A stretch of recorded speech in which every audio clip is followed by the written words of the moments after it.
If you hang around sharks long enough, it will transform your mindset, and I promise you, you will be like a shark. You will think like a shark. And you can't go backwards, and if you stop swimming, you will die. And don't you ever forget that the rest of your life. Don't you ever stop moving. Don't you ever go backwards.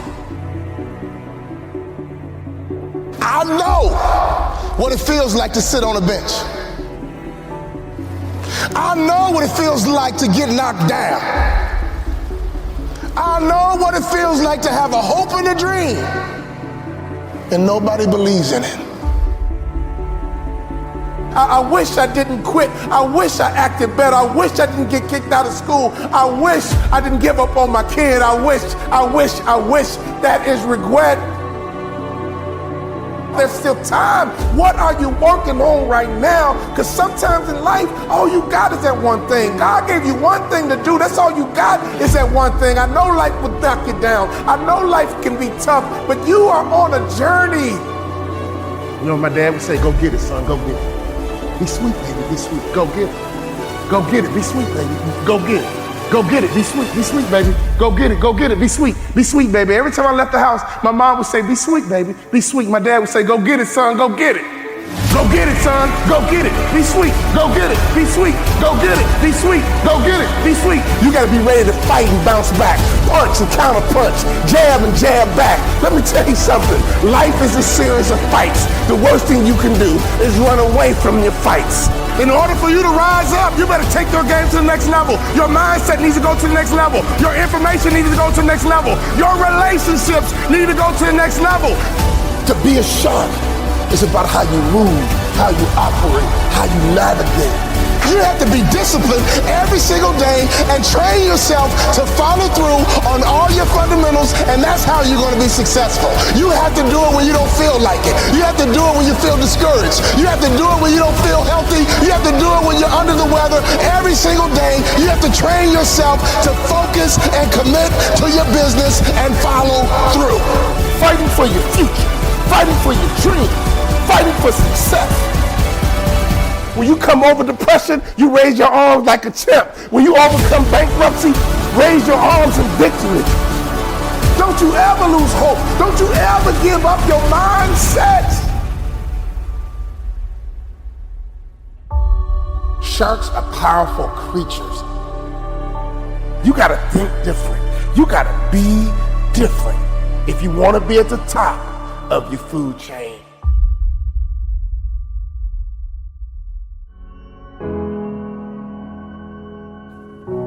My freshman year, I don't play a lick. And before I knew it, I lost my mindset again. And I began to recalibrate. You know, everybody doesn't play in the NBA. I'll graduate in 4 years. You know what, I just go get a good job. It's okay, it's okay. And at the end of my freshman year, my daddy called me on the phone. He asked me a question. He said, son, you're not playing, why not? Politics, Dad. It's political. My father asked me a question. He says, how did your coach get paid, son? I said, Dad, he gets paid to win. He says, okay, son, if your coach gets paid to win, won't he play the players to give him the best chance to win? He said, son, you got recruited, you took all your visits, you chose Minnesota. You took your time and you chose Minnesota. You told me that you're gonna turn that program around. You told me you're gonna graduate in 4 years. You told me you're gonna make more money in business than you did in sports. One of the core values of our training and development called family was accountability. That was a core value of that training and development organization called the Bond Family, accountability. He said, so go back and do what you said you're gonna do. My father reminded me of what I said I was gonna do. I went back to my coach's office. I said, Coach, what do I need to do to play in the NBA? He looked confused. This is what I told him. I'm gonna become somebody different. What do I need to do to play in the NBA? I'm taking this thing to the next level. We about to rise up. So for you to be passionate, your logic and your emotions need to be intertwined. See, some of you guys have the intellect and some of you guys have the passion, but you have to have both to be successful in this business. Sharks are hunters and predators. They never stop swimming. In fact, if a shark stops swimming, it will die. If a shark goes backwards, it will die. Think like a shark, act like a shark, and behave like a shark. Can I ask you a question right now? Can I ask you a real question? Not your neighbor, I'm talking to you. What kind of student are you right now in life? You're in charge of your promotion. If you do 5 million and want to get to 10, you're in charge. In order for you to rise up, you better take your game to the next level. Your mindset needs to go to the next level. Your information needs to go to the next level. Your relationships need to go to the next level. Take your money and get information and access, and you will get good habits and good rituals, and you will go to the next level. Coach, what do I need to do to play in the NBA? He said, you can't run, you can't jump, you can't dribble, you can't shoot, and you can't rebound, son. Next year, I'll be your most improved player. I'm going to think, I'm going to execute, and I'm going to win. I'm going to think, I'm going to execute, and I'm going to win. I'm going to execute what I've been trained to do. I'm connected to a shark. I'm connected to the greatest training organization in the world, and when I get home, I'm going to become somebody different. What do I need to do? You need to have an honest self-assessment about what your weaknesses are. And that's how you get to the next level. My sophomore year rolls around. We go all the way to the Sweet 16, and I'm the top 6 man in the country. I go back to my coach. What do I need to do to play in the NBA? The list got shorter. The next year, we went all the way to the Elite 8. We were 1 shot away from the Final 4, and I was the top 6 man in the country. I carved out a niche. And that's what impact players do. They make their community better. They make their city better. They make their town better. They make realtors better. Be an impact player, and anyone in your life, if they need a shark, you become their shark. All I had to do was have 1 good year, and I walked right into the NBA. My senior year, everything lines up. But the first game of my senior year, I break my foot. I come back in 6 weeks and I break my foot a second time. In my mind, my college career was over and my NBA dreams were dead. I averaged 7 points a game. I got offered a $75,000 job because one of our season ticket holders liked me. Right before I took the job, my daddy called me on the phone. He would always ask the right questions at the right time. He said, you had a tough year, son, what's next? I said, Daddy, I'm going to be a hospital administrator, $75,000 job. He said, not bad, son, but can I ask you a question? Do you believe you're an NBA player?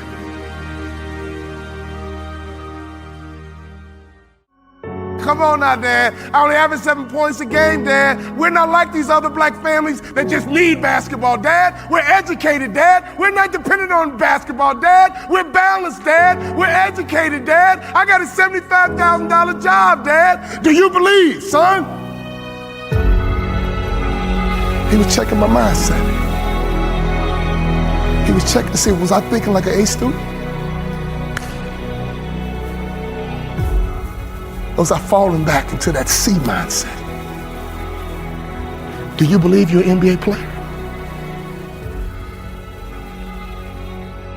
I said, yeah, Dad, I do. He said, well, go for it, son, but Dad, I never started in college, but. My father said, you told me, son, that you're gonna turn that program around and you did it from the bench, son. You told me you're gonna graduate in 4 years, son. The average student graduates in 5. I'm proud of you. But you told me that you're going to play in the NBA. And you told me you're going to make more money in business than you did in sports. Do you believe you're an NBA ball player?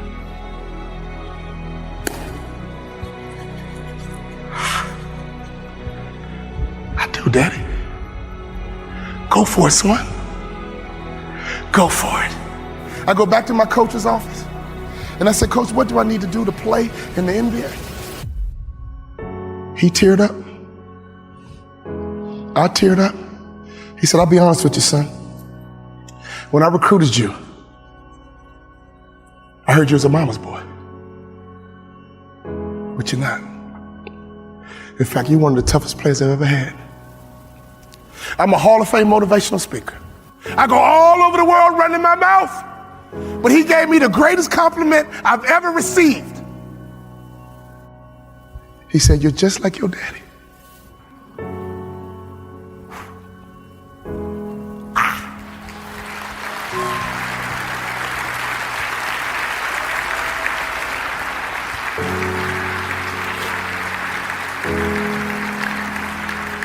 My daddy was a shark, and I was a suckerfish.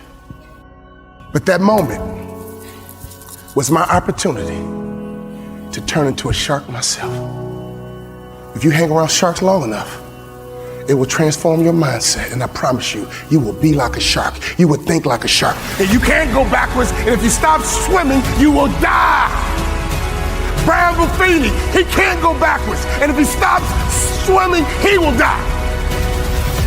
So ladies and gentlemen, you're connected to the right shark. All you need to do is be a good suckerfish. Success is all around you. Just pay attention. Every time you leave a business meeting, consciously and subconsciously, that person's debriefing you. Are you likable? Do you brighten up a room when you enter, or do you brighten up a room when you leave? Are you good with people? And don't you ever be a Sarah parasite, which means don't you ever come to this conference and go back home and do nothing. And then claim, "Oh, well, I tried and it didn't work." No.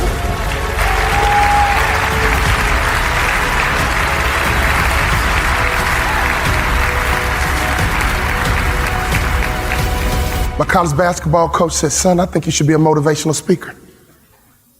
I said, "Coach, I can talk the rest of my life. What do I need to do to play in the NBA?" He said, "If you do those two things, you'll play in the NBA. You got to be able to shoot the three-point shot with range.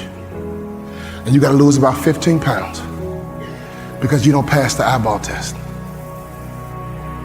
When I talk about the eyeball test, I'm not talking about you, I'm talking about me. He says the NBA thinks you're a football player trying to play basketball. You got to lose weight to change the perception. I lost 15 pounds. And I became the first ever undrafted rookie free agent in the history of the NBA to start opening night.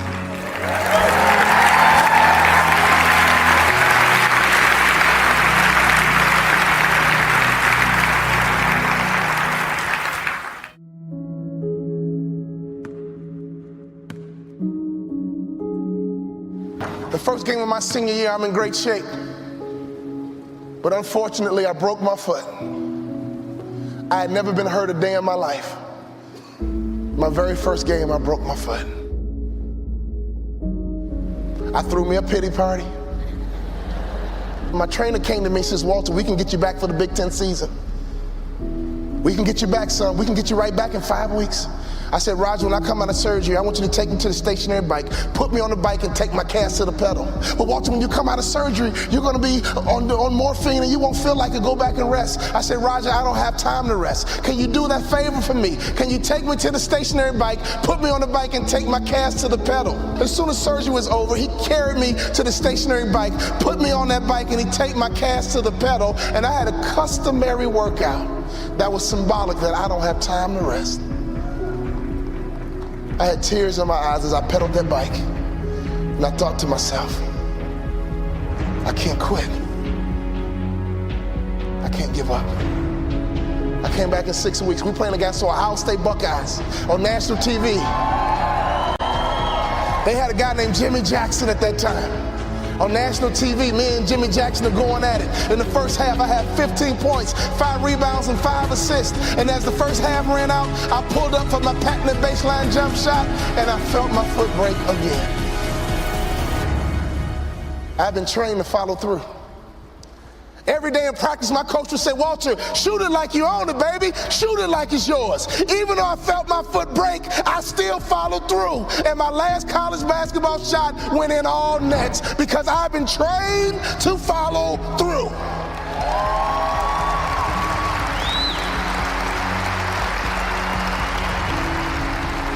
You have to be disciplined every single day and train yourself to follow through on all your fundamentals, and that's how you're going to be successful. You have to do it when you don't feel like it. You have to do it when you feel discouraged. You have to do it when you don't feel healthy. You have to do it when you're under the weather. Every single day, you have to train yourself to focus and commit to your business and follow through.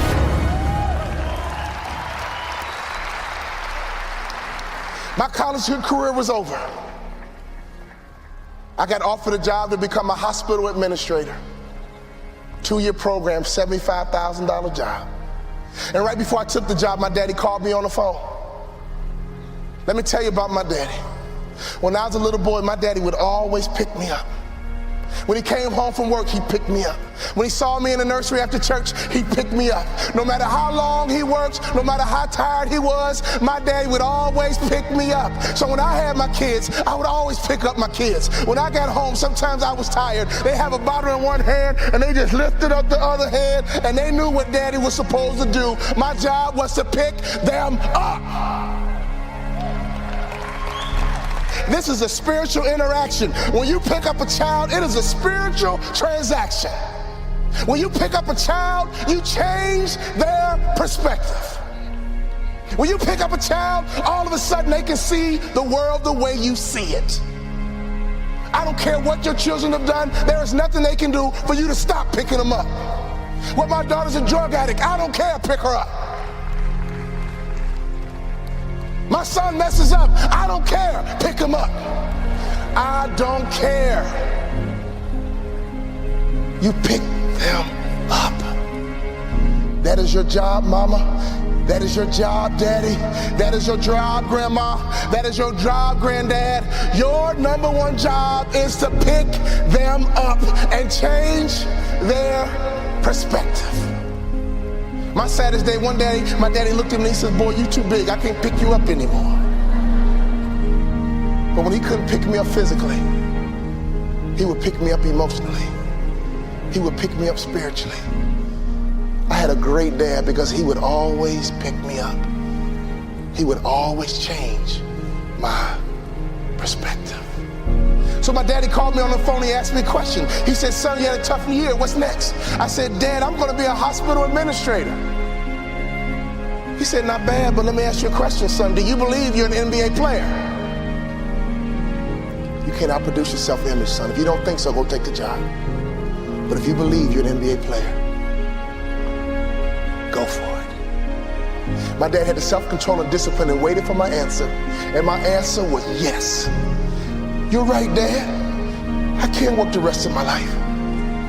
But playing in the NBA is a dream I've had ever since I was a little boy. He said, go for it, son. I limped back into my coach's office with a cast on my foot. I said, Coach, what do I need to do to play in the NBA? I asked that question 4 years in a row. With tears in his eyes, he said, son, when I recruited you, I heard you was a mama's boy. But I'm here to tell you, you just like your daddy.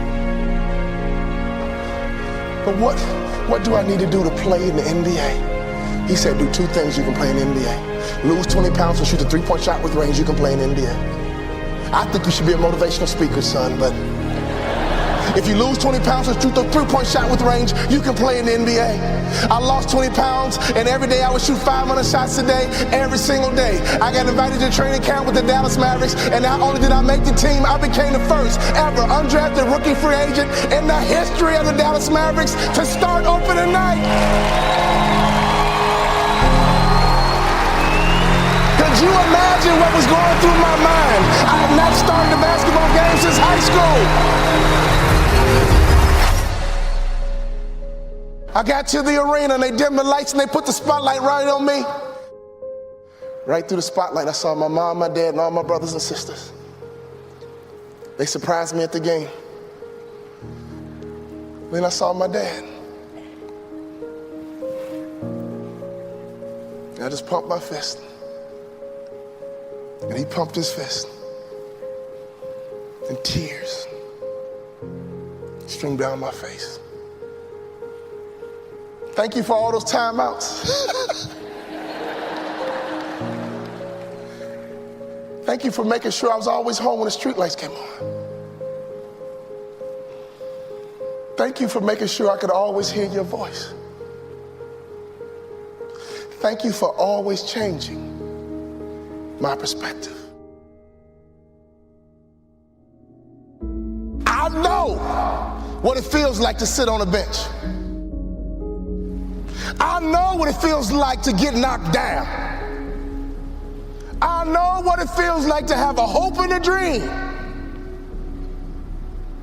and nobody believes in it but a few people. Go for your dreams. Don't live life with regrets. Go for your dreams. Don't live life with regrets. Go for your dreams. Don't live life with regrets. I could always hear my daddy's voice. You have children, you have grandchildren. Can your children and grandchildren hear your voice? I could always hear my daddy's voice. He would say, go out, have a good time, play with your friends, but don't let the street lights beat you home. When I started my motivational speaking business, I called my daddy and said, Daddy, I'm gonna be a motivational speaker. He said, son, you think you can be successful at it? I said, yes, sir. You think you can make a lot of money at it? I said, yes, sir. He says, go for it. That's all my daddy said to me was go for it. So when I think about life, when I think about my goals, one thing he did for me as a father is to make sure I was always where I was supposed to be. He would have me write my goals down, and he would check in periodically, basically asking me, Walter, where are you supposed to be? Fathers, do you realize how powerful that is? If you ask that question of your kids, what are your goals? What are your future? Who do you want to be when you grow up? And every now and then check in by asking a simple question. Where are you supposed to be? The bell is ringing, and I came to ring your bell and ask you the question, Father, where are you supposed to be? And ask that question to your children. Where are you supposed to be? And don't you quit until you're number one.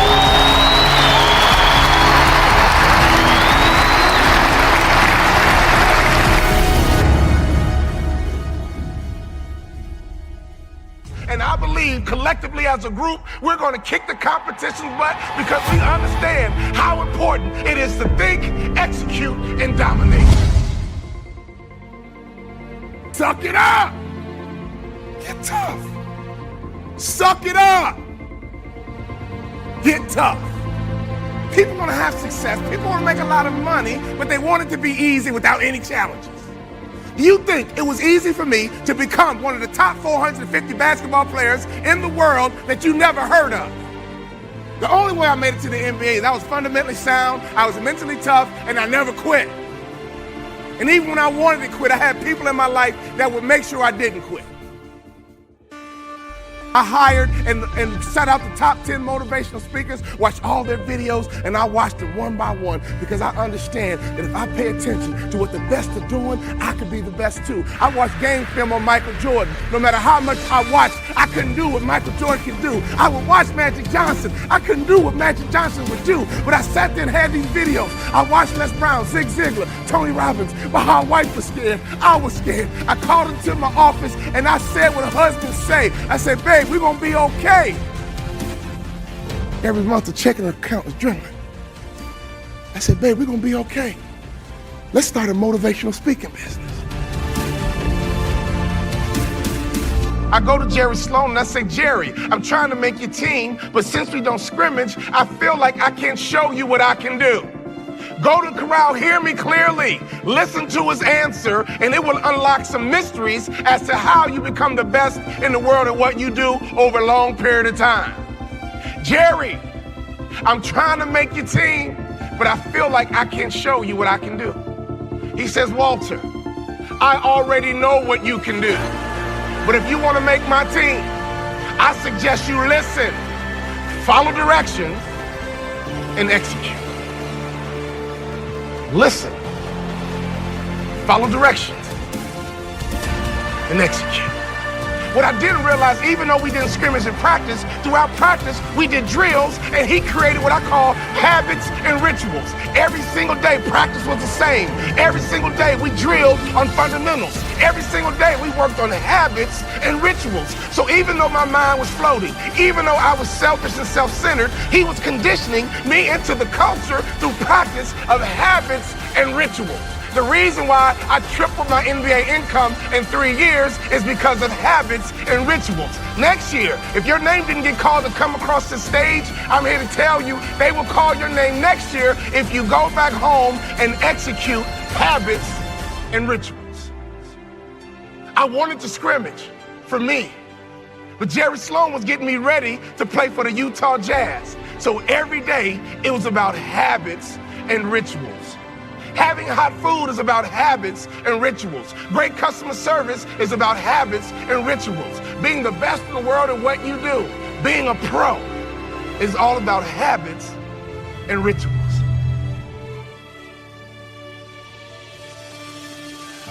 Let me tell you something. I learned a very valuable lesson when I played for the Utah Jazz. I had a point guard on my team who's arguably the best point guard in the history of the NBA. His name is John Stockton. John Stockton would go to a chiropractor 4 times a day on game day. You know what I said to myself? I'm not doing that. It doesn't take all that. John Stockton played 19 years in the NBA. I played 3. You would have thought I'd have been smart enough to watch a Hall of Famer and just shut my mouth, hop in the car, and go with them. No! My mind said, yeah, it doesn't take all that. And I would tease him. Man, John Stockton, you OCD or something? Why are you going to a chiropractor 4 times a day? He swore by his chiropractor. That man played point guard in the NBA until he was 40 years old. And he didn't retire because he got slow. He retired because he refused to wear baggy shorts. He loved his Daisy Dukes. Every day on game day, that man would go to a chiropractor 4 times a day. And in my immature basketball mind, I would say, it doesn't take all that. I don't need to do all that. I'm an award-winning motivational speaker because now I pay attention to details. Another peak performance truth. Peak performers are detail-oriented.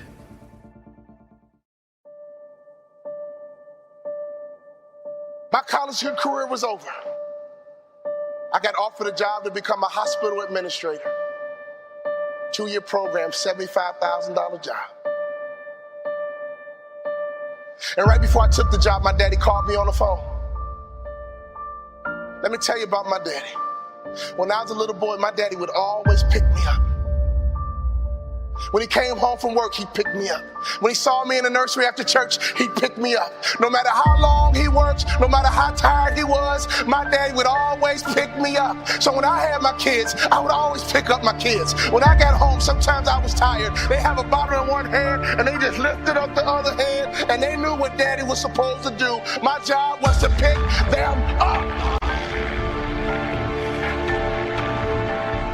This is a spiritual interaction. When you pick up a child, it is a spiritual transaction.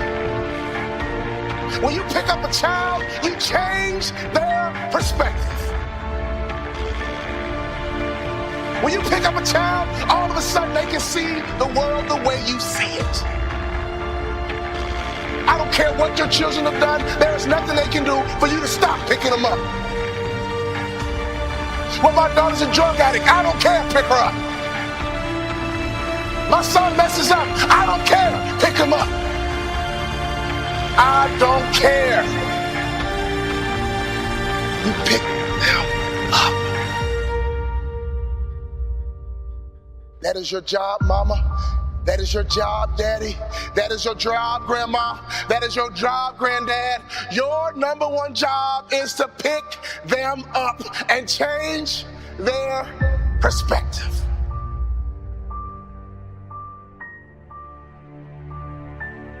My saddest day, one day, my daddy looked at me and he said, boy, you too big. I can't pick you up anymore. But when he couldn't pick me up physically, he would pick me up emotionally. He would pick me up spiritually. I had a great dad because he would always pick me up. He would always change my perspective.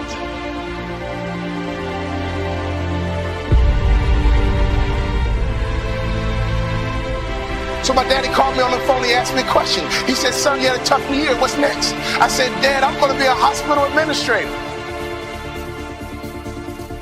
He said, not bad, but let me ask you a question, son. Do you believe you're an NBA player? You can't outproduce your self-image, son. If you don't think so, go take the job.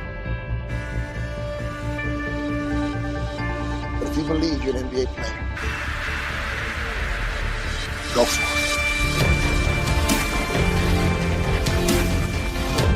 My dad had the self-control and discipline and waited for my answer. And my answer was yes. You're right, Dad.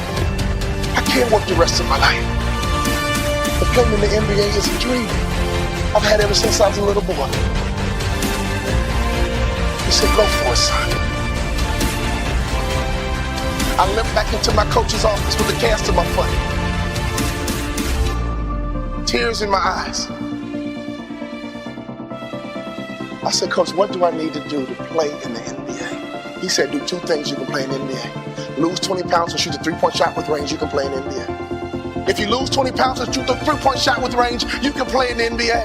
I lost 20 pounds, and every day I would shoot 500 shots a day, every single day. I got invited to training camp with the Dallas Mavericks, and not only did I make the team, I became the first ever undrafted rookie free agent in the history of the Dallas Mavericks to start opening night.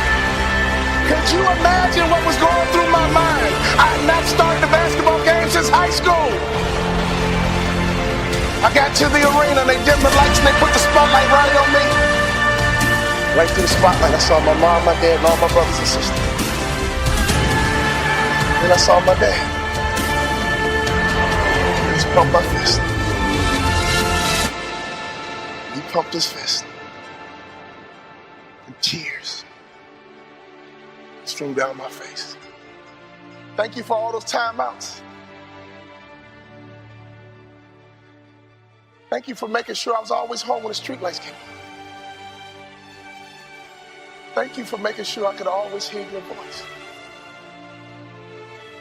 Thank you for always changing my perspective. In order to get to the next level, I had to make sacrifices. The reality was I was overweight, I was out of shape. You know what, I started to give up soda and only drink water. I gave up French fries. Before I knew it, I had to get disciplined. So my question for anybody, to get to the next level, what are you willing to sacrifice? What are you willing to give up? Who are you willing to stop hanging around? You know what, I spent a lot of time drinking and hanging out with my boys. I had to give that up. And while they were at the nightclub, while they were at the bar drinking, I got into the stadium. I stole a key from the manager, and at midnight, I would get shots up. At midnight, I would work on my game. And that's the kind of passion, that's the kind of commitment it takes to get to that next level. So as a training and development person, my first question is to make sure, what are you willing to give up? What is your discipline like? What is your work ethic like? Are you just comfortable right now? You got an $80,000 job and you're comfortable.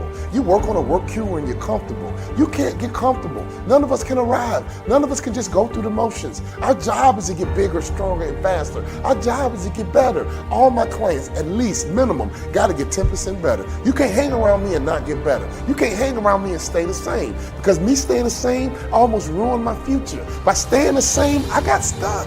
And I got inspired that I got to get better. I got to get to this next level. And I'm obsessed with this next level. Now, I'm obsessed with helping you get to your next level. You can't afford to stay the same. I want you to travel. I want you to have a big house. I want you to have a nice car. But most importantly, I want you to get to the top. I want you to have your dreams come true so you can have this feeling that I have. This feeling that I have, nobody can take it away. I know what it feels like to have a hope and a dream and to get it. We're not chasing dreams, we're catching them. What is your dream? What did you stay in front of that classroom in third grade? What did you say to that teacher? What did you tell your mom and your friends? What did you say before you gave up? What did you say before reality became your truth? When did you accept the lie? When did you get comfortable? When did you get off track? When did you stop? When did you quit? I'm here to push you. I'm here to drive you. I'm here to connect with you. When did you give up? When did you talk yourself out of it? I need you to talk yourself back into it. I need you to make sure that you get those notes out. What are your goals? What are your dreams? I'm here to help you. I know you can get there. I know you can get to that next level. No doubt about it. But you got to work, baby. You got to work. You got to rise up early. You got to go to bed late. Let me tell you something. You got to get obsessive. What are you obsessed with? You can't act normal and think you're going to make normal money. You can't act common and think you're going to live in a common house. Any successful person I've ever seen in my life, they are different. They are obsessive. They are uncommon. And if you want to get to that next level, you got to do something different, baby. Because who you are today is not your potential. Who you are today is just a point of reference. Don't you ever confuse your potential with who you are right now.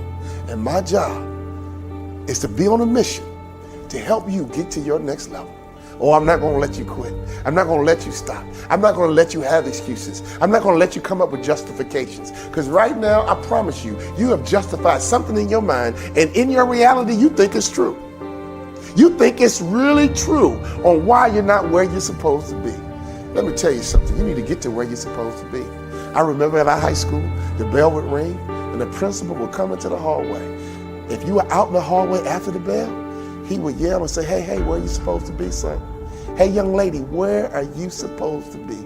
And all the students would run to class because they knew where they were supposed to be. So can I ask you a question? Where are you supposed to be? Based on your dreams, based on your goals, based on your vision, where are you supposed to be? That night changed my life. My father reminded me of where I was supposed to be. And all of a sudden, I had to become somebody different in order to get to where I'm supposed to be. See, I'm in a transformation business. That's all I'm about.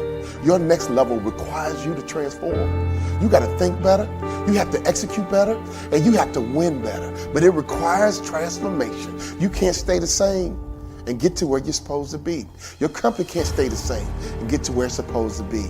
Our job is to improve. Our job is to get bigger. Our job is to get stronger. Our job is to get faster. Every single year I'm gonna push you. Every single year I'm gonna drive you until you reach your potential.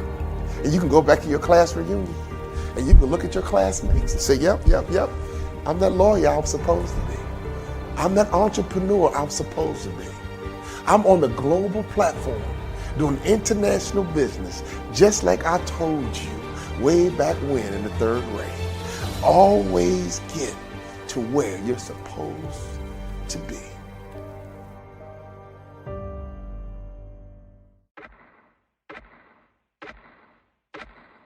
You know, I was a high school star. I just thought I was on to do great things. You know, I was a typical kid. You know, we all stood up in front of class in the 3rd grade and 4th grade and said what we were going to be when we grew up. You know, I was no different than any other student. Everybody in the world did that, right? It was like an exercise we all did. So my message was, I'm going to play pro sports, and when I'm done playing pro sports, I'm going to make more money in business than I did in sports. And everything was going along fine. Until when I got to college, I found myself sitting on the bench.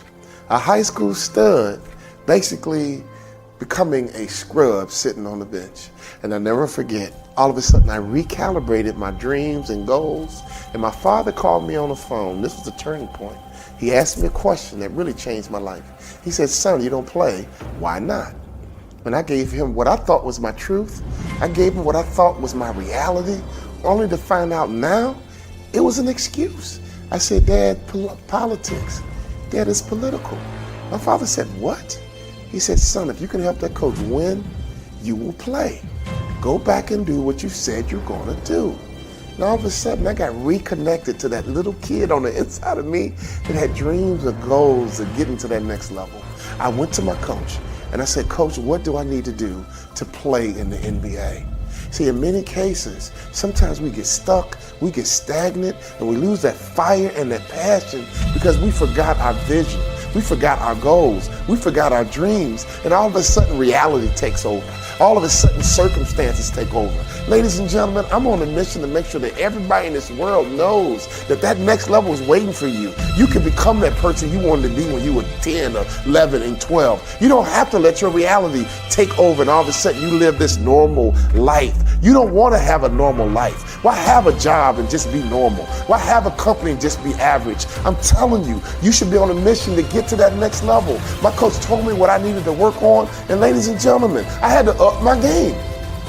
I had to start working harder, right? I stole a key from a manager and I would go into the arena at midnight and work on my game, work on my left hand, work on my right hand. I got fundamentally sound. All of a sudden, I began to realize that I got to get better. I'm not just good enough. And I began to confuse my potential with who I was at the time.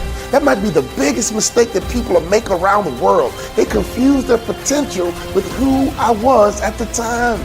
People get hired based on their potential, but your work ethic is what's going to make you a vice president. Your work ethic is going to make sure that you become a CEO. Being fundamentally sound in marketing and selling and customer service, I became fundamentally sound and I made it to the NBA. And before I knew it, I got cut because I realized that all I wanted to do was to get there. I had no vision to be an impact player. Ladies and gentlemen, you got the job, but that's not enough. Don't relax. Don't settle. You got to get bigger, stronger, and faster. You got to get better. You got to make sure that your work ethic, getting that job is just the beginning. That's not the end. You want to live your dreams. You want to have your goals. You want to get to that next level, ladies and gentlemen. You want to take trips. You want to have a nice house. You want to have a nice car. You want to know powerful people so your kids can have access and their lives can be easier than yours. You are beginning a legacy, and your job is not just take your career to the next level. Your job is to take your family to the next level so your kids are better positioned than you were. All of a sudden, when my career ended, I had no money coming in. And I was starting over from scratch. But there was a difference. I knew what it took to be the best in the world. I sat down with the speaker, who was a Hall of Fame speaker, and I said, what do I need to do to become a Hall of Fame speaker like you? And at this breakfast, I did not have enough money to pay for it. And he told me what I needed to do to get to the next level. And I did it. So here I am. It's the Hall of Fame induction. And another speaker came up to me and said, you know what? Aren't you excited? You're getting inducted into the Hall of Fame. And I looked her in her eye and I said, you know what, miss, I am very excited. But this time, I expected to be here. This time, I knew exactly what it took to get to that next level. So when I go and speak, I'm all about the next level. When I coach executives, I'm all about the next level. You have to master fundamentals. You have to have a good vision. You have to make sure your mindset is right. You have to make sure you understand how to operate in a team. But most importantly, you have to be accountable. We live a world where people lack accountability. That's why my best-selling book, All But Stink, is so popular. It's how to live your best life and eliminate excuses. Because until any of us own our situation, until we become accountable, we are all crippled by our own excuses that we believe are real. All I want people to know is that they can get 10% better every single year. If we get 10% better every single year, in 5 years, we won't notice you. In 5 years, you won't notice your own bank account. You won't notice your own career. You will get bigger, stronger, and faster. You will get more effective. You will get promoted. You'll drive more revenue. But ladies and gentlemen, next level is about purpose. Next level is about understanding what it takes to get there. I'm on a mission because if I can get to that next level in 2 different industries, I know that I got a message for the whole world. And I have the information that I can teach to make sure that anyone can have that dream come true that they had in their 3rd grade class, that they had in their 4th grade class. Don't give up on your dreams. Don't quit. Don't take reality. I'm telling you, that dream that you had way back when can become true. And it can become your reality.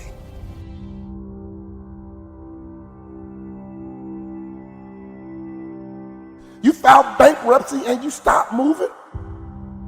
You got fired and you stopped. Did you get divorced and you just stopped moving?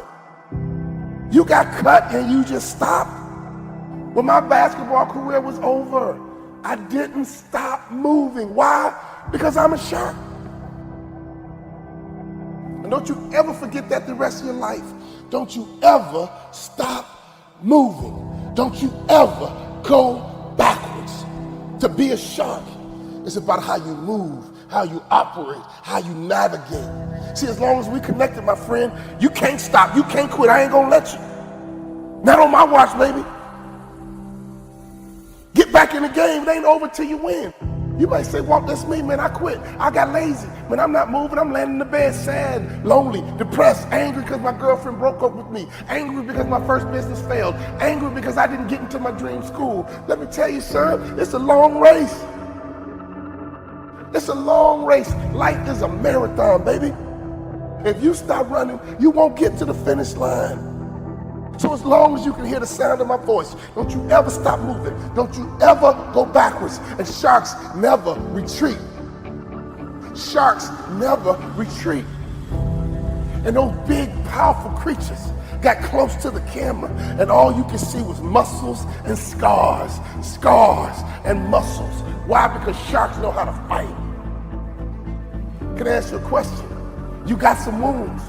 You got some scars, but are you still willing to battle? Are you still willing to fight for success? Fight for being wealthy. Fight for getting out of debt. Fight for your marriage. Fight for your family. Fight for whatever you got to fight for. The thing I love about a shark, they never stop fighting. Don't let failure stop you. Don't you ever let rejection stop you. Don't you ever let people stop you. You stop moving forward because they said this and they said that. Let me tell you something about what he say and she say. Haters stopped you? Really? When you get successful, haters are a part of the landscape. If you don't have haters, your vision is too small. And then you have the great whites. Oh, then you got the great white shark, baby. They go deep. They love hunting in the deep. They are always going for the throat, and they don't stop until they win. See, when you go to the swimming pool, most people stay in the shallow end, but not great whites, baby. Not great white sharks. They go into the deep end. They love going deep. For you to become a millionaire, you gotta go deep. Some of you guys gotta read more. Some of you guys gotta study more. Some of you gotta change your relationship. Why? Because your friends are shallow. Your family is shallow. If you want to be a great white, baby, you gotta get some new friends.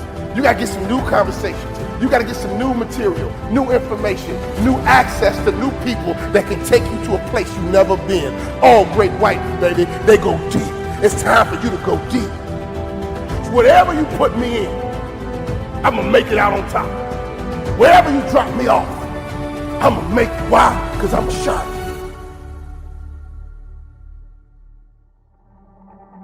I don't care how many times that you need to try, no one can stop you but you. I don't care who you are. I don't care what you do. If you want to be a sales shark, you got to move different. You might still be in school. You want to be a straight A student, you got to move and operate differently. You a young aspiring athlete in high school or college trying to make it to the league, trying to make it to the top. You can. It's right in front of you. But you got to move different. You got to operate different. You got to operate better in your social circles. You got to operate better in school, better in class, better in the sales meeting, better in front of the client. Why not? How do you move right now? I mean, let's be honest. How do you operate right now? And here's the truth. If you're operating the right way, you don't need to brag about yourself because others are going to brag about you. Keep your own name out your own mouth and let others talk about you are a beast. Let others talk about how good you are, how strong you are, how fast you are, how smart you are, how successful you are. That's when you know you're a shark, when others are talking about you. You want others bragging about you. Sharks only look up. They can't look down. In fact, if a shark attacks you in the ocean, get beneath it because a shark can't look down. See, when you're looking at haters, you know what you're doing? You're looking down. When you get distracted by haters, you know what you're doing? You're keeping your eyes off the prize, baby. Haters are a part of the landscape, but haters are beneath you. And the real truth about haters, they wish they did it themselves. The real truth about haters, they don't have the courage to go for it themselves. Sharks only look up. They can't look down. Stay positive, my friend. If it didn't work this time, try again. Oh, it worked the second time, try it again. No one can stop you but you. You got to get to that next level through your movement. You got to get to that next level through your activity. You got to get to that next level by how you operate.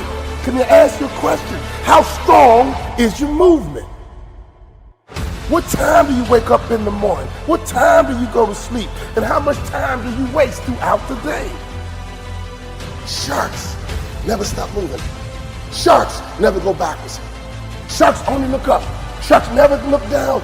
And here's the best part about a shark.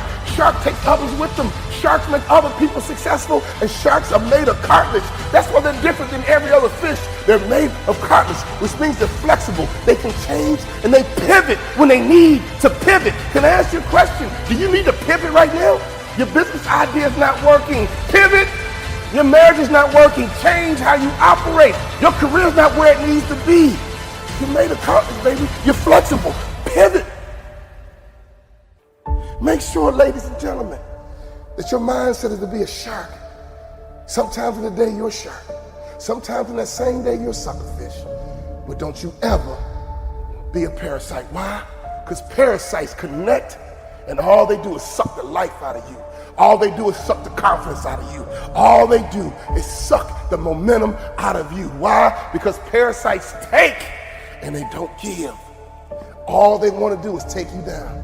They don't care about you one bit. They will take everything you got until it's all gone. They will take your confidence. They will take your self-esteem. They will take your money. That's what a parasite's job to do. They connect to a host and all they do is take. They'll attack your brain so you can't think right. They'll attack your nostrils so you can't breathe right. When you get connected to a parasite, their job is to destroy you. All a parasite needs is an opening. So you can't be weak-minded out here. You can't be desperate out here. You can't be thirsty out here. You can't be frail out here. You must have thick skin and be ready, because a parasite can't mess with you if you have thick skin, if you're mentally tough and mentally strong, and you know who you are and you know whose you are. Your next level is going to require you to have a mentor. Your next level is going to require you to get connected to the right person. Mentorship is a lost art. Mentorship is going to make you successful. Mentorship would save you time, money, frustration. I made it to the NBA because of mentors. I'm an award-winning Hall of Fame motivational speaker because of mentors. You got to understand, baby, you might be a suckerfish right now, and one day you're going to be a shark. But right now, as a suckerfish, you got to wait until the right shark comes by, and you got to connect to the shark. It's not just about you anymore. When you become a great white shark, it's about how many people can you take with you? How many people can you make successful? If you want to be a shark, they are always hunting. They are always looking. They are always grinding. You got to get to that next level through your movement. You got to get to that next level through your activity. You got to get to that next level by how you operate. I mean, doesn't LeBron just move a little different than every other athlete? Doesn't Tom Brady just move a little different than all the other quarterbacks? Jay-Z, Beyonce, they just move a little different than everybody else. So if you want to be the top, if you want to get to the top, you got to move different. You got to move better. You got to operate different. You got to attack different. You got to think different. You got to be different if you want to be at the top of your food chain. Sharks are powerful creatures that run the ocean. Don't you want to run things?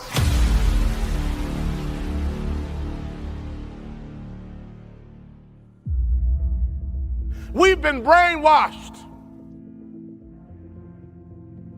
Yes. We've been brainwashed. Think about it. We went to kindergarten, and if we were mediocre, we got promoted to the next level called elementary school. We went to elementary school. If we were at least mediocre, we got promoted to high school. Am I right or wrong? And all you had to do was be mediocre in high school, and some of you guys were a pain in the butt, and they graduated you anyway because they didn't want to deal with you the next year. Am I right or wrong? So, we've been conditioned to get promoted even if we're mediocre. Mistake. We've been conditioned that someone else is in charge of our promotion, our next level. I'm here to tell you, as a former professional athlete, all we talked about was the next level, and most people think the next level is a cliche. The next level is not a cliche. The next level is a lifestyle. The next level is a tangible place. In 3 years, I doubled my NBA income in the marketplace. That's what I call the next level. See, I firmly believe that making money is easy. I've been in business 15 years. Every year, my salary and income gets bigger, stronger, and faster. Why? Because I understand the keys to that proverbial next level. You are in charge of your next level. You cannot expect to get promoted to that next level if you are mediocre.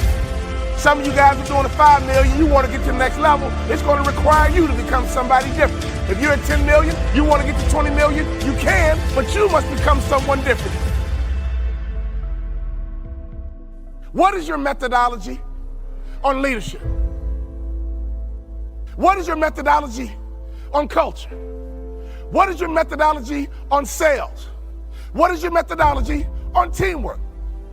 We can go to a Super Bowl party and we missed the real lesson. You can be down 28-3. But if you have a methodology, your teammates won't panic. If you have a methodology, your teammates won't quit. When you have a methodology, whether you're winning or losing, regardless of the score, if you got a methodology, it's the only way that you can win. He's in! Patriots win the Super Bowl! Your next level is attainable. Your next level is a tangible place. Your next level is up to you, but your next level is about you creating, adopting, or learning methodologies for everything. Now, can I be honest with you? Divorce in America is about 50%. The only thing that happens in relationships, we date. We go to movies, we put on cologne and perfume, we actually comb our hair, we open up the door. We got one methodology to get her. We got one methodology to get him. And then we get married. And what happens? We change our methodology. Ladies and gentlemen, I've been married 23 years, and men, I want you to hear me closely. I have methodology, and here's my philosophy. It's cheaper to keep her.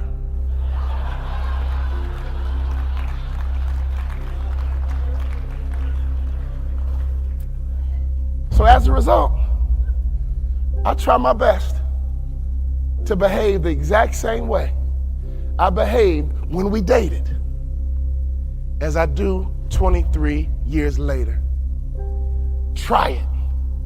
I promise you, it'll work. All right, lesson number one. If you want to be successful in business, lesson number one, cut off the news. The media's job is not to tell us the truth. The media's job is to make money. The media has figured out that America is addicted to negative information. So every night at 6, when you cut off the news, do you ever turn to your wife, husband, significant other and say, honey, I feel real good about America? When's the last time you said that? When you cut off the news, you're angry, you're sad, you're frustrated. Some people are actually scared. I kick my competition's butt because I don't watch the news. One methodology I want to teach you today is what I use to close deals. And I almost never hear the word no. See, my marketing methodology is called the mousetrap.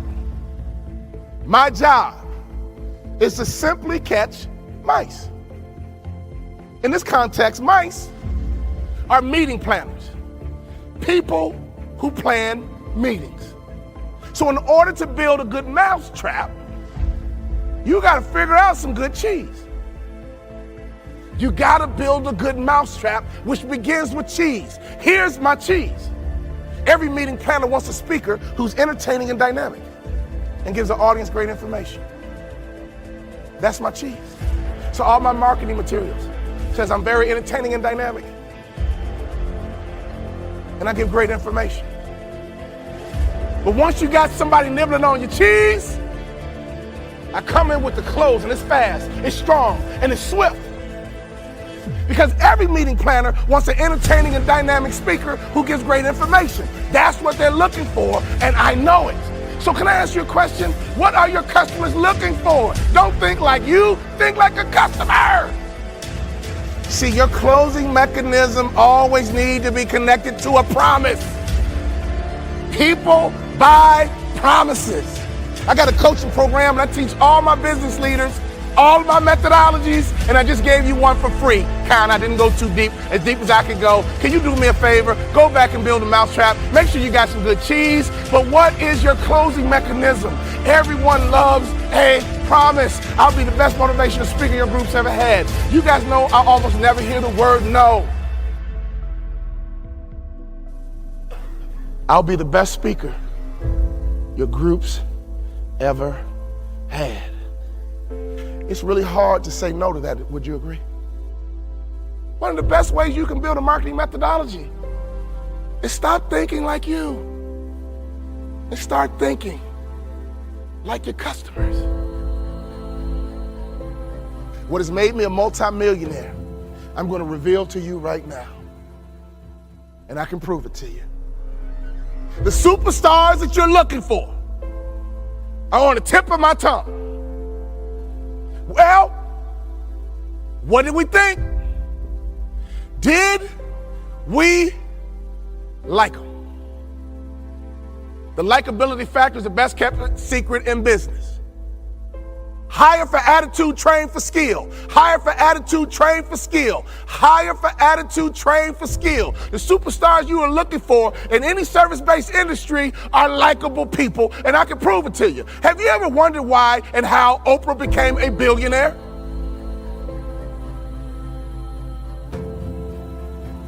Oprah convinced 30 million women and about 1 million men that she was their best friend. And every afternoon, those 31 million people would tune in to their best friend. Oprah converted the likability factor into money. Is everybody with me? If you don't have a methodology, you're going to have rebellious people spark every now and then. Am I right or wrong? If you don't have a methodology, you're going to have people go off the reservation every now and then. Am I right or wrong? So if you don't have a methodology and you got people doing dumb stuff, that's not their fault, that's your fault. Did we like them? If the answer is what does that really mean?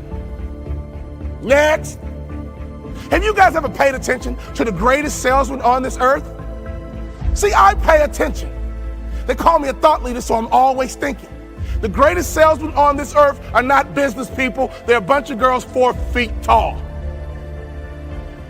Who am I talking about? The Girl Scouts, man. You will bounce a check before you turn a Girl Scout away. You will buy more cookies even if you got cookies in the house. Am I right or wrong? And let's be honest, those cookies aren't that freaking good.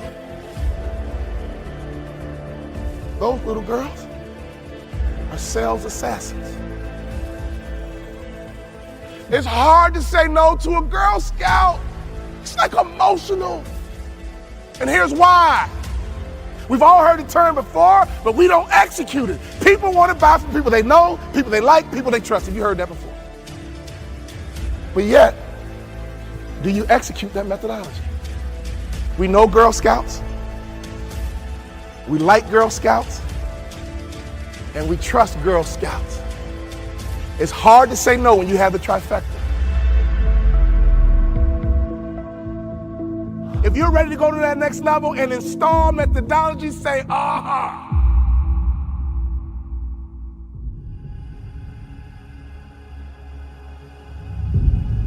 There's a fight right around the corner just waiting for you.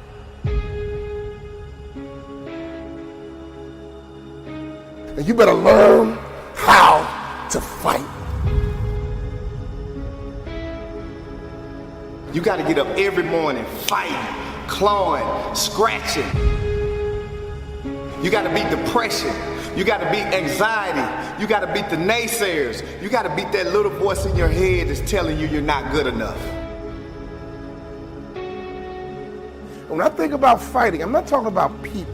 I'm talking about situations. I'm talking about circumstances. I'm talking about opportunities that sometimes you have to fight for. Come on, life, let's fight. Let's go. Come on, job, let's go. Come on, career, let's go. I'm going to go to war. That dream is not going to just sit there and wait for you to come and get it. You got to chase it. Like a man possessed, you got to go get it. But to win fights, you got to have stamina. You got to be ready to fight and bounce back. Punch and counter punch. Jab and jab back. Let me tell you something. Life is a series of fights. The worst thing you can do is run away from your fights. Because if life is a series of fights and you run away, you just ran away from your life. We got to fight. We got to fight. We can't lay down. When you lay down, you get ran over. When you about to fight, you know a fight's coming, your adrenaline begins to pump. your heart begins to race. Your mind gets right and say, look, I'm not going to just fight. I'm going to win this battle, and sucker, you going down. Some of you guys out there are fighting for your life. Why? Because the doctor told you have cancer. You better not feel sorry for yourself. You better not lay down and quit. You better get up and fight, because a happy spirit does a body good like medicine. Fighting for your future, fighting for your dreams, fighting for success. When you come over depression, you raise your arms like a champ. When you overcome bankruptcy, you raise your arms like a champ. When you come over divorce, raise your arms in victory. Sometimes in life, you get caught with a good one. You didn't see divorce coming.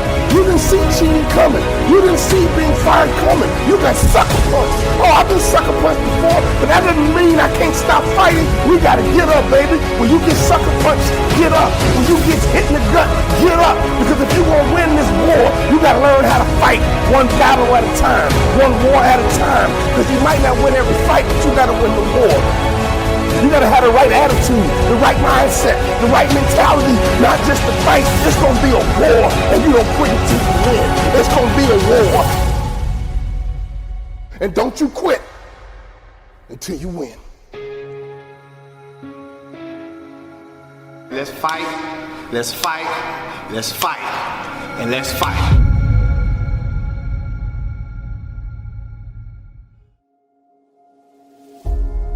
You gotta have care to have passion. And you hear people say all the time, I don't care. If that's you, you don't have passion. You gotta care, okay? You gotta care if we win or lose. You gotta care if we...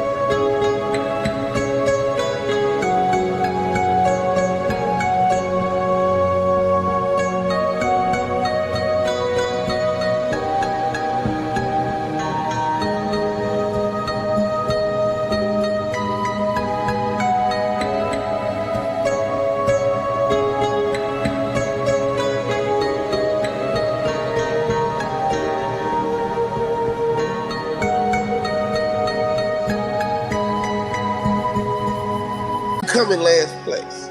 You gotta care. If I don't want a championship, I'm gonna be pissed off. You gotta care if you get divorced.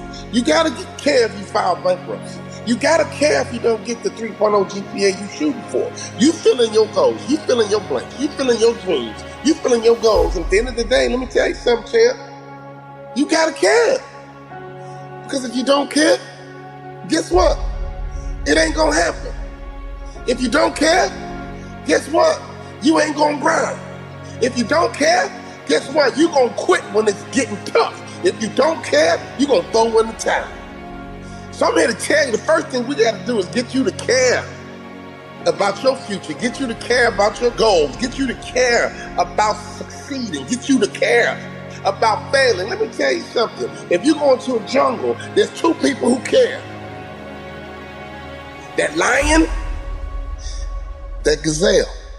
That gazelle wants to live another day, and that lion wants to eat so he can live another day. And let me tell you who's gonna win that battle. The one who cares the most.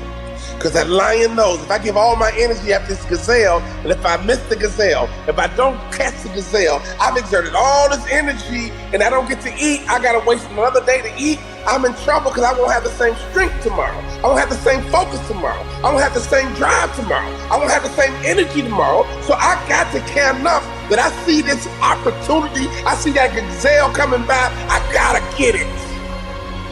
And on the other hand, that gazelle is like, man, if I can elude this lion, I can live another day. If I can elude this lion, I can get home to my family. If I can elude this lion, I can get home to my babies. If I can elude this lion, I can get my family out the projects. If I can elude this lion, we can get off welfare. If I can elude this lion, I can get out of bankruptcy. If I can elude this lion just one more day, maybe I can get off drugs. If I can just elude this lion, even in the jungle, the lion and the gazelle, the one who's gonna win is the one who cares the most. And I don't care where you are in life. I don't even care what your lot is in life. I don't care where your mama is. I don't care what your daddy is. I don't care what they did. I don't care how they are. I don't care your background. I don't care what house you're in. I don't care what neighbor you from. I don't care what side of the track that you're on. All I'm telling you right now is that until you care, you can't get to A. Inside your company, who cares the most? Inside your division, who cares the most? Inside your family, who cares the most? We gotta care, man. And if that lion is hungry enough, and if he care enough, he gonna get that gazelle. But if that gazelle is fast enough and elusive enough, that gazelle gonna get away. When you wake up in the morning, every day, you gotta care. And you gotta live your life like you a lion. You gotta live your life like you are that gazelle.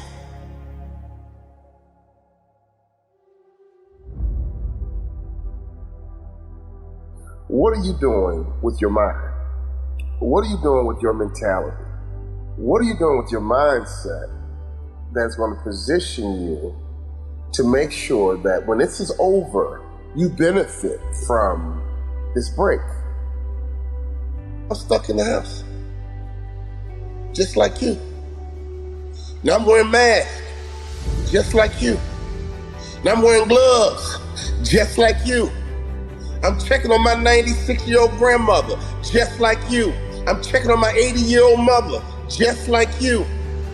I'm making sure my kids are being smart and washing my hands, just like you. But because I'm home, that means I don't care anymore. Because I'm home don't mean my purpose goes away. Because I'm home, I can't talk into a microphone, so I talk into a phone. I talk into a computer. I talk into softwares. I talk into Facebook. I talk into Instagram. And tonight I'm talking to Twitter. Why? You already know. Because I care. Now, can I ask you a question? What is it about your future that you need to do to get to where you want to be? And once you understand that, you got to put yourself in a mindset that you don't want to disappoint you. You don't want to disappoint you. Because if you're okay disappointing you, it's almost impossible to get better. What's that one thing that's holding you back from your next level? And once you understand what that one thing is, now you're halfway there.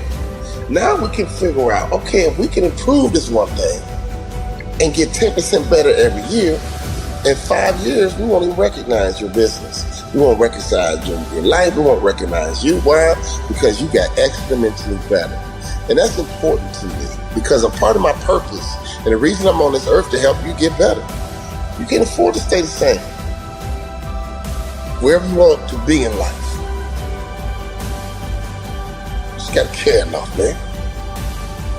When that setback comes, so when that hater shows up, so when that rejection shows up, so when that setback shows up, so when that doubt shows up, so when that soreness shows up, so it don't matter. You gotta want it bad enough. I've had my teeth knocked out. I got screws in my feet. Let me tell you something. It don't matter. Why? Because I care.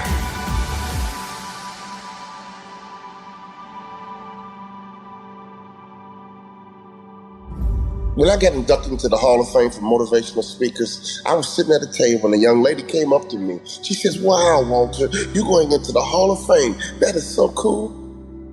Aren't you excited?" I said, "Yeah, I'm excited." She said, "You don't act like it." You know what I told her? After getting cut out the NBA, you know what I told her? After making minimum in the NBA, you know what I told her? After crying in my wife's arms, after I got cut out the NBA, you know what I told her? For the first time in my life, I expected to be here. For the first time in my life, I shot for the A and I got it. For the first time in my life, I went for the throat and I got it. For the first time in my life, I went to be number one and I got it. For the first time in my life, I wasn't happy with getting a C anymore. For the first time in my life, I made up my mind to be an A student, and I expected to be an A student, and guess what? I got the A. I talked to people in Australia and London and Cyprus and Africa, all over the world, because I just wanted to get the A because I cared enough. For the first time in my life, I didn't talk myself out of it. For the first time in my life, I wasn't happy being average. For the first time in my life, I made up my mind that I'm going to be an A student no matter what. I've been motivating people for 19 years. And I'm a Hall of Fame speaker, which means I'm good at what I do. But the only reason I'm good at what I do, watch this, because I care. A C student can justify anything, and the worst part about it, they can believe the excuse. Don't look at me like that. Some of you guys have been defeated already in your life. You're saying to yourself, you know what, I got a GED, nobody wants me. I used to be an alcoholic, nobody wants me. My own father used to tell me I was no good, nobody wants me. I'll just work this little dead-end job and we'll figure out what's next, because I don't have anywhere to go. Some of you guys can relate to what I'm saying. Somehow, some way, you've disqualified yourself. I work with so many people and I can relate to it. Nobody can beat you but you. Nobody can stop you but you. But the worst thing you can do is disqualify yourself. Now I'm 50 years old. I got a wife. I got kids. I got mortgages. I got bills. School is over. That's all about the real deal right now. You guys with me? Is there any excuse for an adult not to get an A out of life? So when you go to work, is there any excuse for you not to be an A manager? Is there any excuse for your store not to be an A store? Is there any excuse for you to go home and not to be an A husband? Is there any excuse for you not to be an A wife or a mom or a dad? Is there any excuse? Because we're not in middle school anymore. We're not in high school anymore. So on report card day, I came home and I would sit down with my mom and dad and I would make excuses about my C. Well, Mom, you know, I don't like the teacher, Mom, and the teacher doesn't like me. That's why she gave me a C. You know, my mom would say, that teacher didn't give you nothing. You earned a C. Nobody can stop you but you. You know, I had a goal of playing in the NBA, and I got there. You guys know I had a goal of doubling my NBA income, and I got there. If you set a goal, and you make the intention that you're going to get there, do you know that you writing it down and looking at it every single day, you're 7 times more likely to achieve that goal? This is America, ladies and gentlemen. It can happen to you, it can happen for you, but you gotta write these goals down, plain up on tablets, so they can be seen by men, and that man and that woman is you. My father said, write your goals down, son, and I wrote them down. I said, Dad, I'm gonna play in NBA, and That's your problem, son. Your value system's screwed up. You're smart. This family's about being a student athlete. Rewrite your goals tomorrow and give them to me. He didn't yell at me. He didn't browbeat me. He didn't criticize me. He said, son, that's your problem. Your value system is screwed up. Redo them and give them to me tomorrow. You know, some of you guys can have more in life, but your value system is screwed up. You're more excited about Facebook and Instagram. But some of you guys, it's golf. You know, I go to work, man, I can't wait to hit that golf course. My father taught me something very valuable. But you know what? You will dwell in what you dwell on.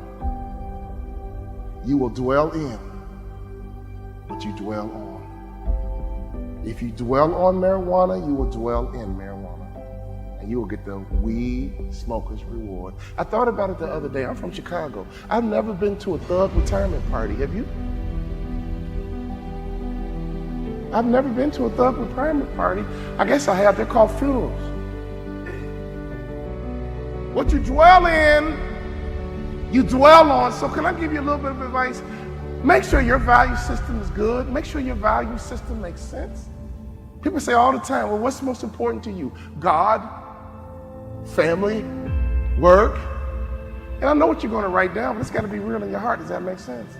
What was in my heart was sports, and that's no lie. My father said, redo your value system, son. It's screwed up.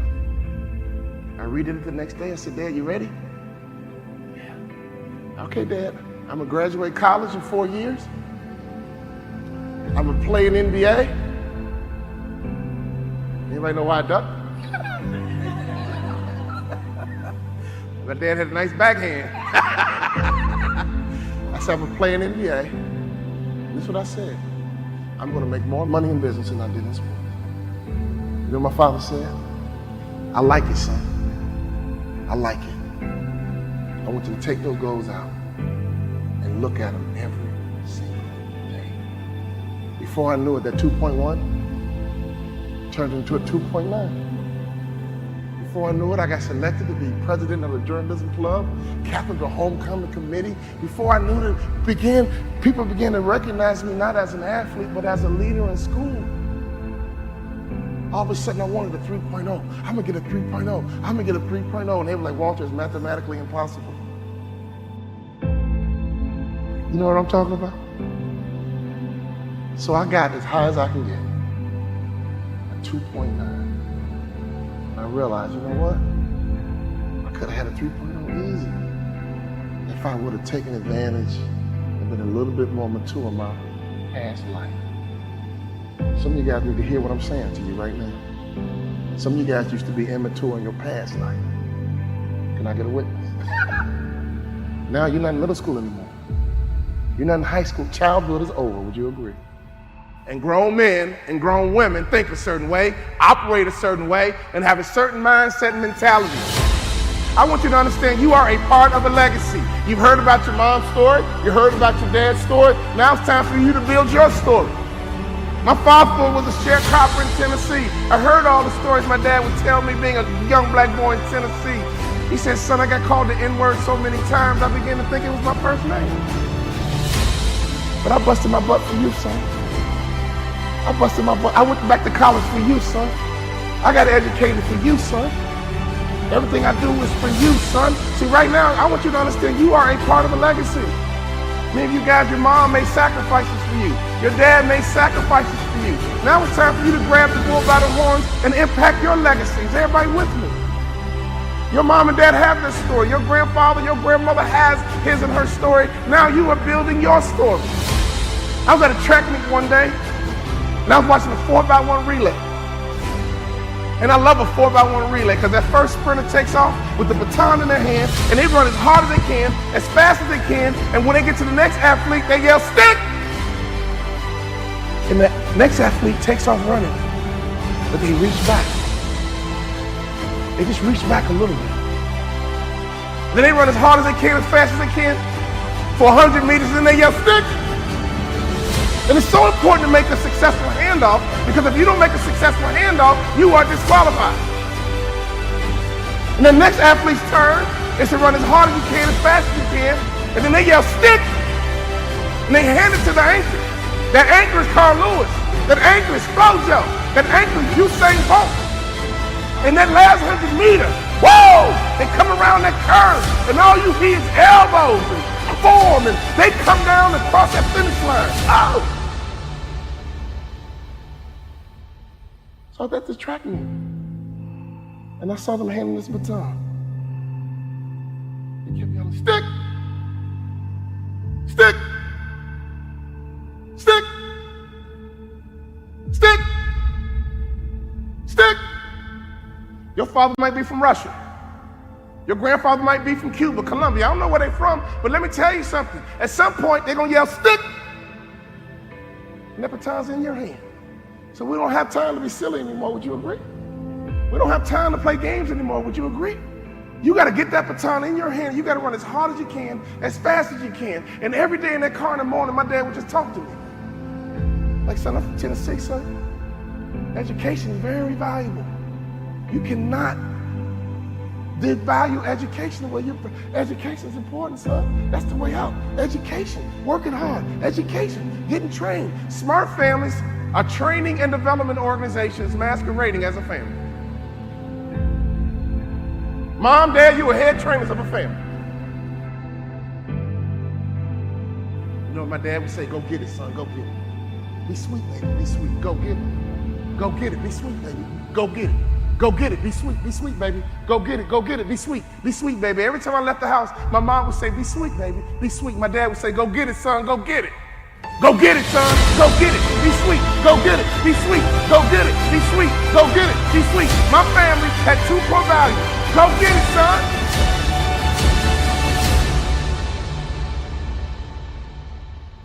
Be sweet, baby. I used to go into class and say, man, if I get a C, I'm good. If I can pull off a B, C, I'm good. Never even went for the A. You know that the average person thinks the same exact way? They could do more, they could be more, if they believed more. You used to dream, my friend, when did you stop? You used to have hope, my friend, when did you stop? I came by today to give you a little boost. I came by today to reach out a hand as a friend and pull you up. Sometimes when you're down, you need a hand of a friend to pull you up. I'm not coming here to put you down. I'm coming here to build you up, because all you need is a little nudge. I know how you've been wired. I know how you've been created. I know you've been sucker punched. I've been sucker punched too, but get up.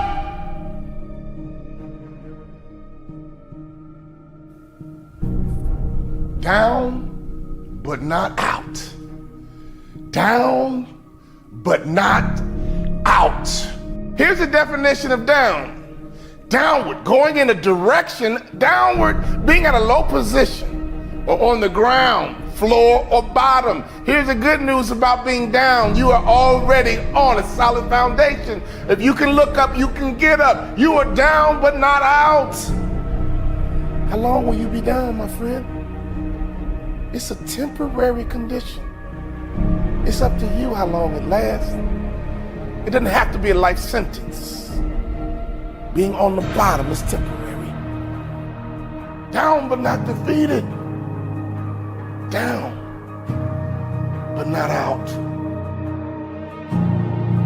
You feel sorry for yourself here and you dwell on it here, but do you like it here? If you like the bottom, I can't help you. If you hate the bottom, we can work. If you hate the bottom, I got you.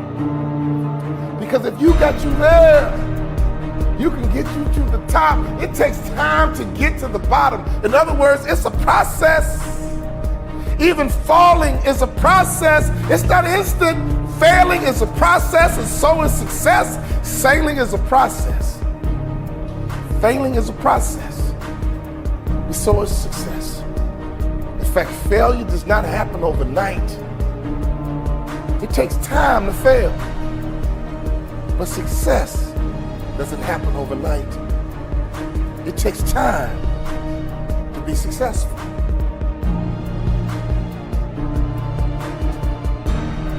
Can I ask you the question? When you were down, did you get back up? The same way you get to the bottom is the same way you get to the top. Constant activity. Constant activity will get you to the top, and constant activity will get you to the bottom. Doing nothing is an activity. Being lazy is an activity. To sit on the couch is an activity. To not want to work is an activity. In fact, you spend time trying to get out of work instead of finding work. You try to get out of work instead of finding work. Here's the truth. To get to the top requires consistency. Getting to the bottom does too. Getting to the top requires consistency. Getting to the bottom does too. I have never seen a hard-working person on the bottom. I have never seen a hard-working person on the bottom. Your condition is temporary. Only you can make it permanent. Only you can change the momentum. At any moment you can.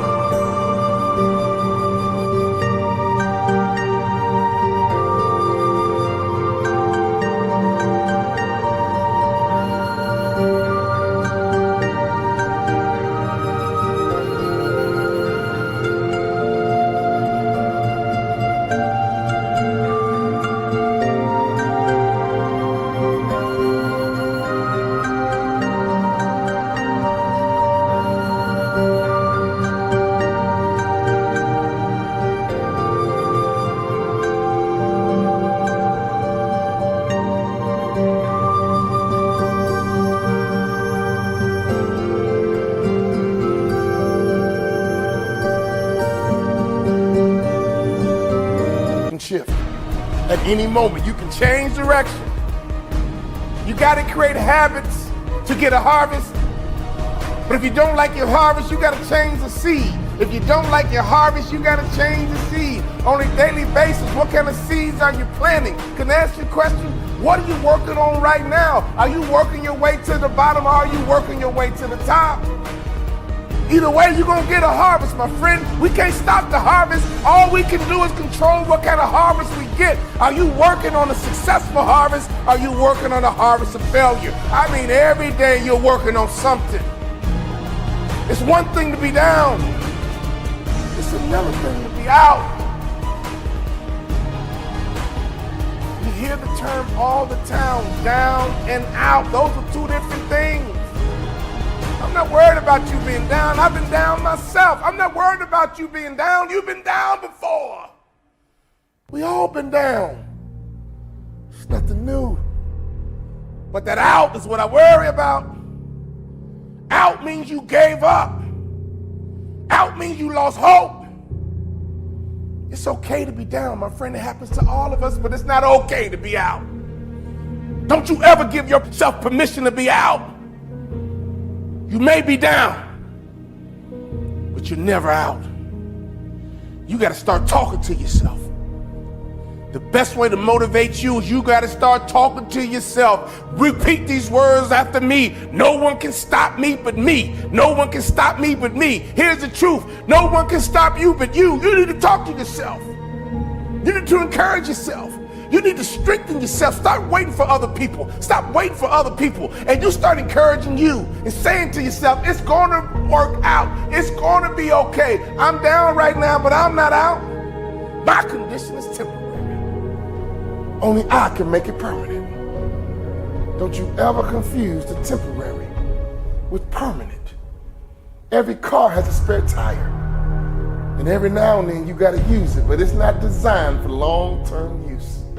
A spare tire is temporary. Do you feel like you're on a spare tire right now? I get it, but we got to take that spare tire off and we got to get you something permanent. We got to get you some support. We got to get you some encouragement. We got to get something that can handle the load. Take that spare tire off. Take that discouragement off. Take that depression off. Take that fear off. It's going to be temporary, but we can't make it permanent. It's going to be temporary, but we can't make it permanent. You weren't designed to be down, my friend. You weren't designed to be down long. Open up your mouth and talk to yourself. Open up your mouth and talk to you. Open up your mouth and motivate you. Say it out loud. I may be down, but I'm not out. As long as there's breath in my body, I'm not out. Get up right now and move around. Get up right now and get your body moving. Get up right now and go for a walk and look at the birds and the trees and the dirt and the grass and the moon and the sun. Life keeps moving. Life keeps happening. Only you stood still, and that's how you get down. We need some activity. Activity will get you to the top, and activity will get you to the bottom. What kind of activity are you working on? What kind of harvest are you prepared for? Move around and get your mind moving. Move around and get your imagination moving.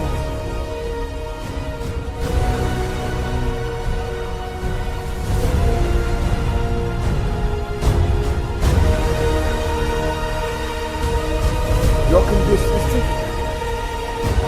Only you will make it permanent. You will love again. You will thrive again.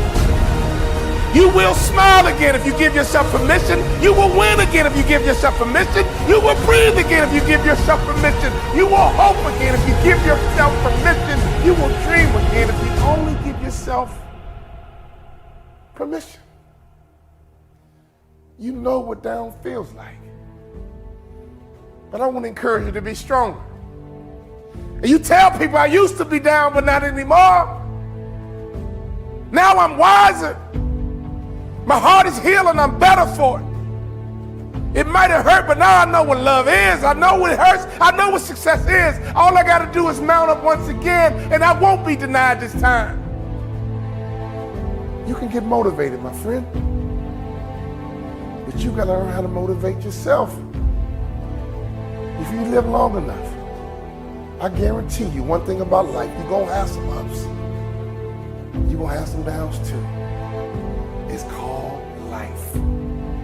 It's okay to be down, my friend, but it's never okay to be out. Your condition is temporary. Only you can make it permanent. Down, but not out. Down, but not out. You might be down, but you're never out. Your condition is temporary and only you can make it permanent. I want you to make the declaration right now. I want you to make the announcement right now. I'm back. I don't care if you got to walk around your house and just say, I'm back. Call all your friends and say, I was down, but I'm back. Let everybody know I'm down. I was down. Let everybody know, oh, I was down. You saw me, but I'm back. Here I come. And everyone who knows you, I'm back. I didn't give myself permission to be out. I took a break. But now I'm back. I'm up. But now I'm back. I'm ready to attack. And now I'm up. And I'm ready to be on top.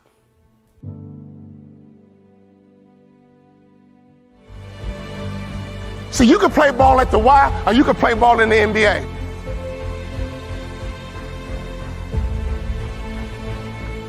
You told me you're going to graduate college in 4 years and you did it. But you told me you're going to play in the NBA. I want to ask this question, son. Do you believe you're good enough to play in the NBA? My bottom lip started to twitch.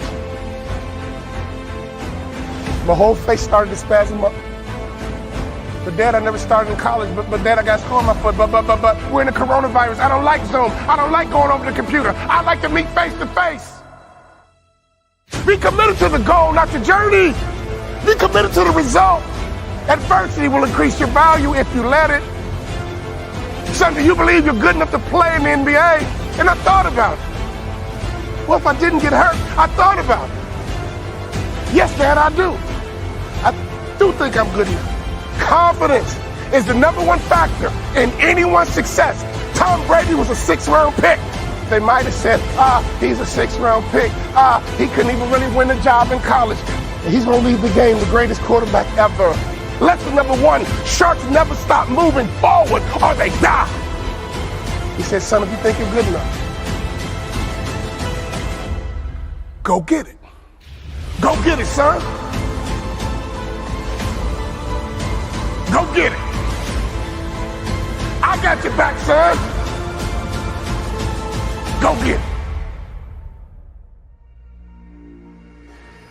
As I tell you my story, I want you to think about your legacy. As I tell you my story, I want you to think about what do you need to do to take your game to the next level. Yes, I played in the NBA. And I know some of you guys at home are thinking to yourself, well, you know what, I watched the NBA, Walter Bond, I never heard of him. Well, I never heard of you either. But here's the truth. My dad was a 6'6", 240-pound high school principal. And he had a message every day we left the house. Go get it, son. Go get it. That was his philosophy for life. Go get it, son. Go get it, son. Go get it. I'm the youngest of 3 kids, and I remember report card day. My brother and sister would skip all the way home. They couldn't wait to show mom and dad their grades. Not me. I'm the youngest. I'm the baby. I would walk home real slow. Report card day wasn't fun for me. My brother would sit down and pass the grades across the table, and my mom would say, great job, Jamea. Great job, Louis. So proud of you. Okay, Walter. Let us take a look. I would slide my grades across the table, and I would cry before they arrived. And mom would say, baby, are they that bad? It got so bad I flunked out of my first high school. When I flunked out of that school, it was the first time I failed in anything in my life, because in sports, I was a straight A student. Baseball, straight A, baby. I batted over 500 in high school. I set a playoff record. I struck out 17 batters in a playoff game, and there's only 21 outs. I was straight A in baseball, straight A in basketball, straight A in football. But in school, I didn't care about school. So when I flunked out of my first high school, it was the first time I failed. I had to leave all my friends. I was embarrassed, I was ashamed, but most importantly, my family were educators, and I let my family down. In the morning, my father woke me up, and he called me Moses. We went to church on Sunday. I'm thinking to myself, I'm down, I'm depressed. I let my family down. I'm embarrassed. But he woke me up in the morning and he called me Moses. Wake up, Moses. Get dressed, Moses. Don't be late, Moses. Tomorrow morning, son, I want you to write your goals down. When you get in the car tomorrow morning, just write your goals down. I got in the car the next day. I said, Dad, are you ready? Yeah, Dad. Okay, all right, Dad. I'm going to play in the NBA. And see, that's your problem, son. Your value system is screwed up. I didn't care about school. So I got to my new high school. I saw the thugs on the corner, but that wasn't the worst part. The worst part was when I passed the principal's office. He was 6'6", 240 pounds. Everybody else called him Mr. Bond. I called him Dad. My father transferred me to his high school in the hood. I said, Dad, I'm gonna graduate college in 4 years. After I get my diploma, Dad. After I march across the stage, Dad. After I flip my tassel, Dad. Then I'm gonna play in the NBA.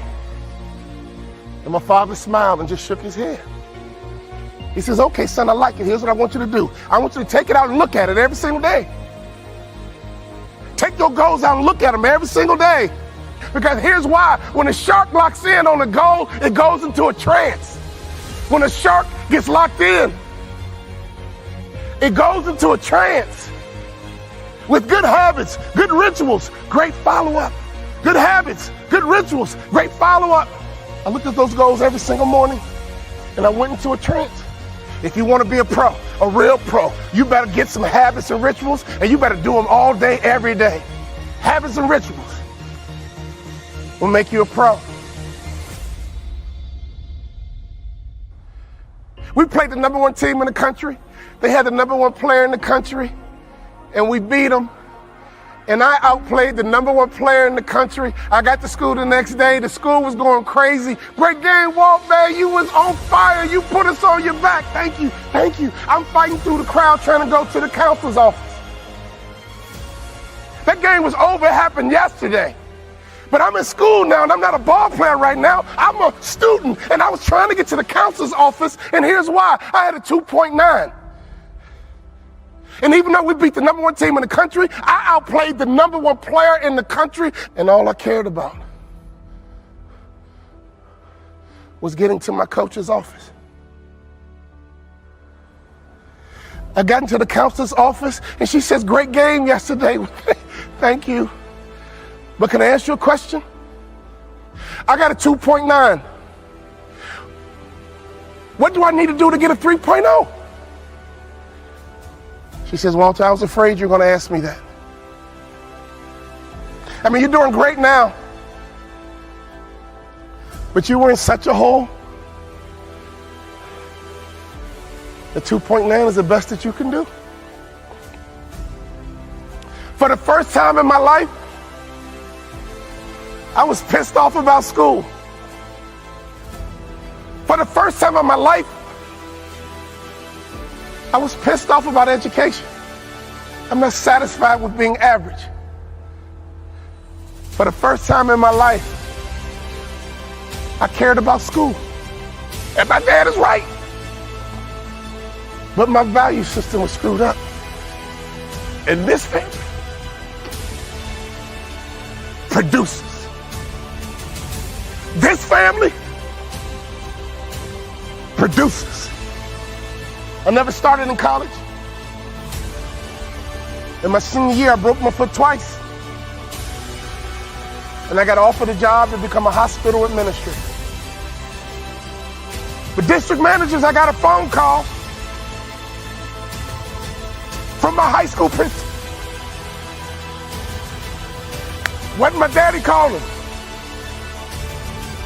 It was my high school principal. "You had a tough year. What's next?" He said, "Can I ask you a question? You told me you're going to graduate college in 4 years, and you did it. But you told me you're going to play in the NBA. And you told me you're going to make more money in business than you did in sports. I want to ask this question, son. Do you believe you're good enough to play in the NBA?" My bottom lip started to twitch. My whole face started to spasm up. If you find any person who's doing great things, you already know they've overcome their adversity. So I want to challenge you right now. Whatever adversity is coming at you right now in your personal life, private life, in your family, your kids, you better handle your adversity, because the outcome and the result is going to be dependent on how you respond. When adversity comes to you, you better respond the right way, because it's designed not to defeat you. It's designed not to destroy you. It was designed to increase your value.